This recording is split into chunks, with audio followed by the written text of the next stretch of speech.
สบายดีขอต้อนรับทุกคนเข้าสู่แรงการเรียนรู้ด้วยตนเองเกี่ยวกับสุขภาพเจริญพันธุ์ทักษะชีวิตและการวางแผนครอบครัวเพื่อหลีกเว้นจากความเสี่ยงในการถือพาแบบบ่ตั้งใจ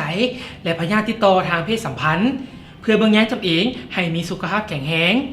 ท่านสามารถมีอิสระในการใช้ชีวิตอย่างปลอดภัยและมีสุขภาพดีได้ตื่มอีกทุกๆคนต้องการมีอิสระในการใช้ชีวิต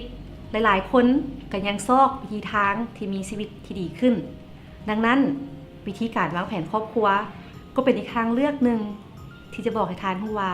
ทานนั้นพร้อมแล้วหรือยังแต่สิ่งสำคัญที่สุดก็คือสิทธิ์ในการเลือกไส้และรับรู้วิธีการวางแผนครอบครัวที่ถูกต้องและเหมาะสมแม่นแล้วและในเว็บไซต์ของพวกเขาพวกเจ้าจะได้พบข้อมูลข่าวสารอย่างหลวงหลายที่สามารถนำพาบริทานเข้าสู่วิธีการต่างๆซึ่งมันเป็นประโยชน์สำหรับเจ้าและเจ้ายังสามารถสอบหาที่ปรึกษารวมทั้งสถานที่ที่สามารถช่วยเหลือเจ้าในเวลาที่จะต้องการถ้าสามารถปรึกษาหมอที่เชี่ยวชาญให้บริการเป็นมิตรปิดลับความเป็นส่วนตัวตามห้องกวดพยาธิเอกชนศูนย์ไว้นมและห้องหมอรัฐใกล้บ้านทานหรือทานยังสามารถโทรเข้าไปขอคำปรึกษาได้ที่เบอร์โทรศัพท์